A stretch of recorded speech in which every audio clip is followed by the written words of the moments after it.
Oi, crianças! Aqui quem fala é a tia Ingrid e eu quero dizer que eu tô morrendo de saudade de vocês. Muitas mesmo. Bem, hoje a gente vai continuar na história do livro de Ruth. E eu quero saber se você já pegou sua Bíblia. Se não, você vai pausar agora esse vídeo e correr para pegar a sua Bíblia, tá certo? Mas cuidado para não cair, tá? Quando você pede ajuda do papai e da mamãe para colocar no livro de Ruth. Hoje a gente vai aprender do capítulo 2, no capítulo 2, do verso 1 ao verso 13, tudo bem? Mas eu vou dar uma recapitulada para você que não lembra muito ou que não assistiu a aula anterior. Do que fala o livro de Ruth? Começa falando sobre Noemi e o seu marido Elimeleque. Há uma grande fome na terra de Belém. E então eles vão para a terra de Moabe, junto com seus 2 filhinhos. Olha, Malom e Quilion, os 2 filhos de Noemi e Elimeleque. Certo? Quando eles chegam lá, Elimeleque morre. Eles ficam muito tristes, mas eles têm que seguir, né? E aí, o que acontece? Malom se casa com Ruth, a moabita Ruth. E Quilion, ele se casa com Orfa. Acontece que depois de um tempo, Malom e Quilion também morrem, os filhos de Noemi. E Noemi fica sozinha apenas com as suas noras, Ruth e Orfa. E aí, Ruth sabe que na terra de Belém o Senhor os favoreceu e agora não tem mais fome na terra. E aí ela decide voltar para Belém. E as suas noras, o que acontece com elas? Noemi diz assim para elas: olha, filhas, vocês podem ir para suas casas. Ela ordena, né? Ela pede que elas voltem para a casa delas, para os deuses delas, enfim, para a família delas. E aí, Órfã foi. Mas Ruth ficou com ela. E Ruth disse que o Deus dela, o nosso Deus, seria o Deus dela, né? E que ela iria acompanhar Noemi até o fim. Que grande amiga, não é? E aí elas foram até Belém. E aí vai começar agora, no capítulo 2, a nossa história de hoje, a nossa continuação. Quando ela chegou lá, olha, Noemi e Ruth, elas iriam ser ajudadas por alguém. O seu nome é Boaz. E ele seria o resgatador delas. Como assim, tia Ingrid? Porque antigamente, sempre que alguém ficava viúva, existia o parente mais próximo, é aquele que iria ajudar ela. Iria casar com a viúva para que a família do falecido não fosse esquecida, o nome do falecido não fosse esquecido. Mas mais pra frente a gente vai falar sobre isso, tá bom? Só grava isso. Boaz era o resgatador, o salvador de Noemi e Ruth. Tudo bem? E aí, Ruth, elas estavam passando por necessidade, né? E Ruth, ela disse assim: olha, Noemi, eu vou lá no campo pegar algumas espigas que as pessoas que colhem deixam para trás. Por que, tia Ingrid, ela tem que fazer isso? Deus é tão, mas tão sábio e bondoso que na lei de Israel ele disse assim: sempre que vocês colherem, não as espigas que caírem deixem para as pessoas pobres ou estrangeiras, aquelas que precisam. E aí Noemi foi fazer isso. E ela chegou no campo de um homem muito rico. E sabe que homem era esse? Ai, sim! Você lembra quem ele é, não é? É o resgatador de Noemi e Ruth. E aí, ela tava lá, colhendo as suas espigas, até que Boaz chega. E Boaz era um homem muito bom, querido por todo o seu povo. E aí, quando ele vê ela, né, ele vê alguém diferente e pergunta aos seus servos quem é essa. E eles dizem: essa é Ruth, a nora de Noemi, que deixou tudo para seguir ela, para seguir com ela. E Boaz vai até Ruth e diz assim: olha, filha, você não precisa mais trabalhar em outro campo, não. Fica aqui com as minhas servas. Né? Justamente porque ele viu a bondade de Ruth, né? Em tudo que ela deixou para trás para cuidar de Noemi. E como você acha que Ruth ficou? Extremamente feliz e grata, a ponto de ela se ajoelhar e colocar o seu rosto em terra por causa disso. Se ajoelhar agradecida.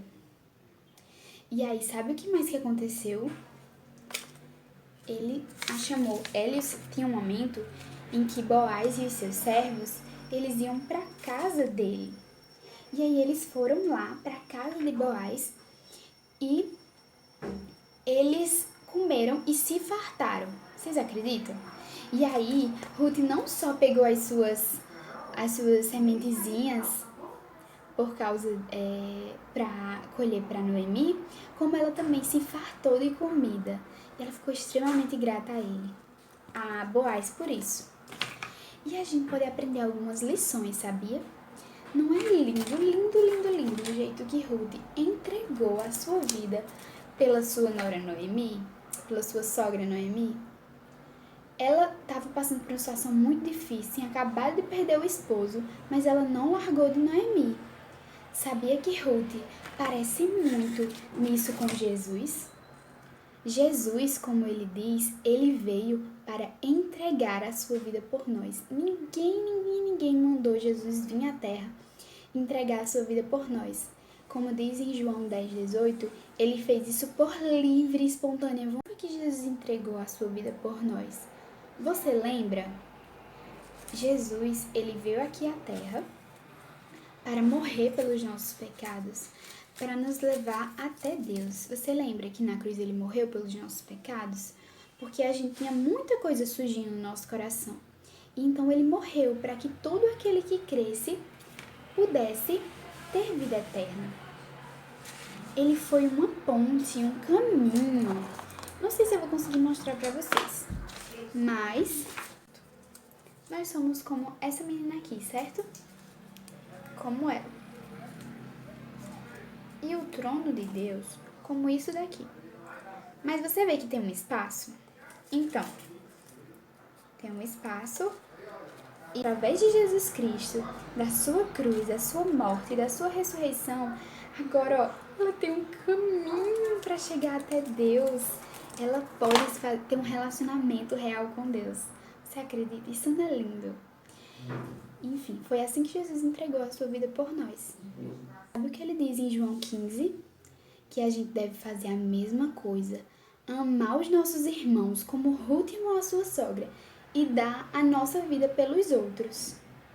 Sim, dar a nossa vida pelos outros. De que forma, tia Ingrid, eu posso dar a minha vida pelos outros? De forma muito simples a gente pode fazer isso. Pequenas atitudes no nosso dia podem mostrar, podem fazer a gente ser parecido com Jesus e com Ruth, você sabia?